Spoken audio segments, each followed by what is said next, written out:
So it's book review time, and I have been moving through these Maisey Yates books like no tomorrow. Even if I've read them before and they were on my pile, I reread them, and they were wonderful books. I enjoyed them as if it was a first experience all over again. And I have got to tell you, if you've never read one of these books, pick it up.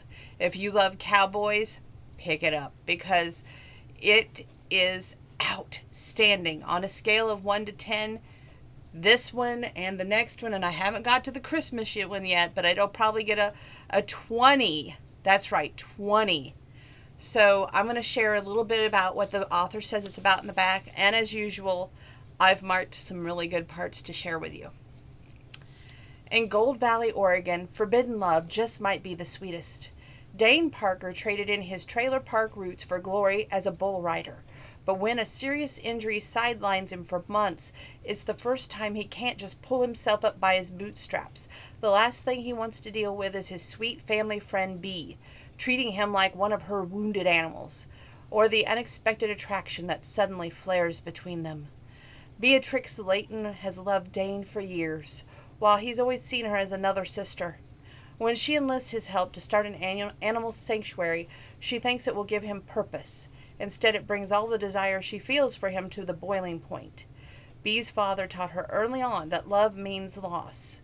But could forbidden crush turn into a love that will last a lifetime? Okay, here we go.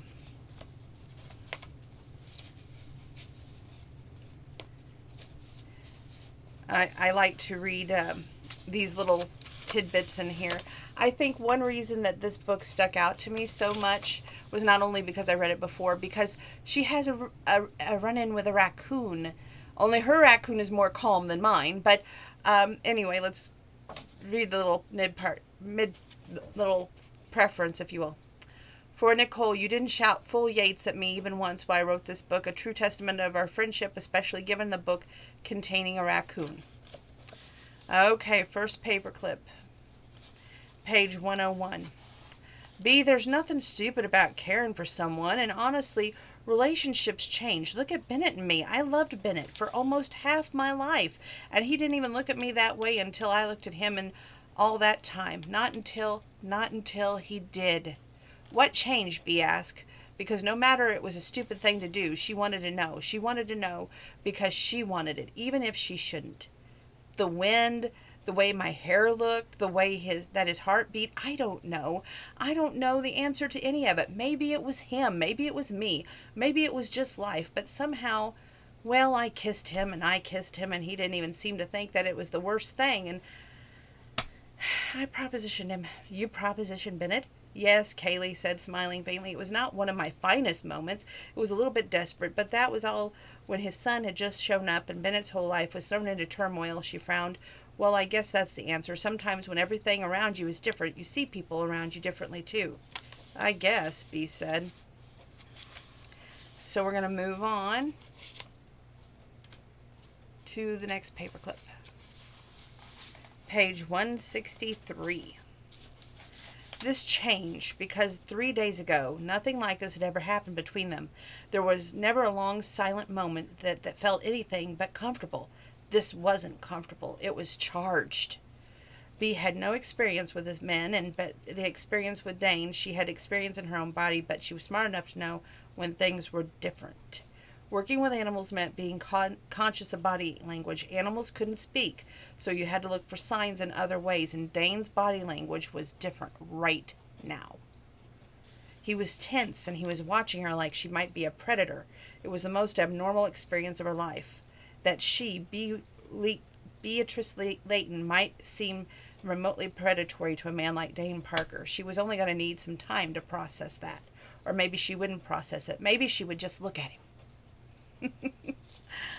Okay. Next paperclip.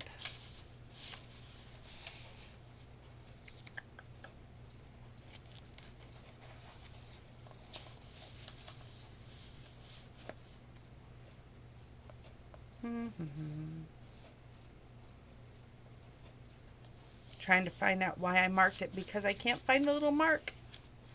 And usually I mark things, so that's really unusual.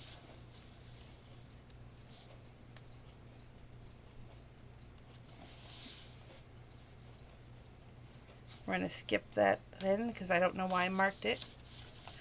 Page 179. Do you always need to be helping someone? There's nothing wrong with that, she said. I don't suppose, he responded, but you can build a sanctuary bee, and the fact that you want to is a pretty amazing thing, but you don't have to be a sanctuary for everyone around you to make them care for you. We all care for you. I'm telling you, the men in these books don't exist in real life, but oh my land, don't they make a good story. The soft, sweet smile on her face felt electric, lit up places inside him that only had been lit up by pain for months. Thank you, she said. It took a breath for a moment to go from sweet to thick. Even with all that space between them, the broad expanse of hay-covered floor, he could feel a change. She shifted and looked down, and he held his ground.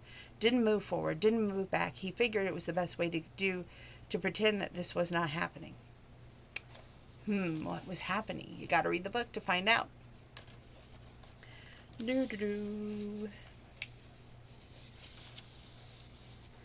Gonna move on. Next paperclip.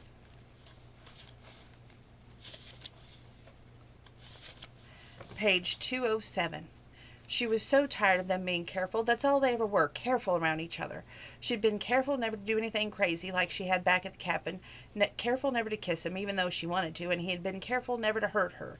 But she was over it. Maybe if she had made him angry enough, he would be too. I don't know what I'm talking about. You have been sitting on your butt for the last 8 months, feeling sorry for yourself, making no decisions, not doing a damn thing because you're sitting here in denial, hoping that one morning you're going to wake up and everything's going to magically be better. Let's face it, you're broken, and I know it. And I know it because I was the one who went to the hospital room and saw you lying there like that, like you were dead. I know it.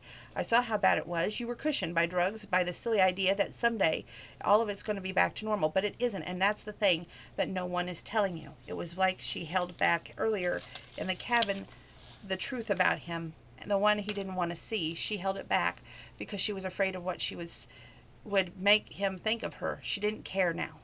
Everyone's asking how you are, she continued, and everyone's walking on eggshells because they're afraid to pull your head out of your butt and get a new plan for your life. Well, the old plan isn't going to work. He made a sound that halfway between a groan and a growl, and suddenly he was in her space. I'm broken, is that what you think? Yes, she said, not letting her eyes leave him. That's what I know. You think that because you take care of creatures that you have any idea what the hell is going on with me. Yes, she shot back, and if you were one of the creatures that I take care of, I'd throw your butt back in the forest by now and told you to make your own way, because the truth is you can't have your old life back, Dane. You can't find a new one, so yeah, they should let you work harder. Wyatt and Lindy, because they should get that by now, and that this is your life, and that's what terrifies you. Deep down, you know I'm right. I can't have my life back. The words were spoken softly, so evenly that she realized he actually topped out on his rage. He had gone from yelling to a whisper, and that was even more terrifying than the yelling. I'm so broken that I'm suddenly easy enough for you to handle. And that's where you have to read the book. And we're going to move on. Page 249. That put a total stop to the entire thread of conversation. She blinked. You're possessive of me? I am, he said, and he pulled into the parking lot for the county office, and I can't recall ever feeling quite this way before. You're something else, Beatrice Layton, and I don't need you to make my bargains with me or tell me what you can and can't handle. You're not going to scare me off. The words hit her low in her stomach and twisted. She'd never scared off anyone before, but she had to say certainly been an insufficient reason for people to stay around. She had been an obligation, and she refused to become one to Dane. Thank you, she said, but I just wanted to make sure that you knew that I'm a big girl and I can handle myself. I'm well aware of that, Beatrice, but I find it a lot more fun when I'm the one handling you. He is something else. So again, if you have not read this book, why haven't you? It gets a 20 on my read list. That ought to tell you something. Stay tuned because we're going to do another Maisey Yates review tonight. That's how good these books are.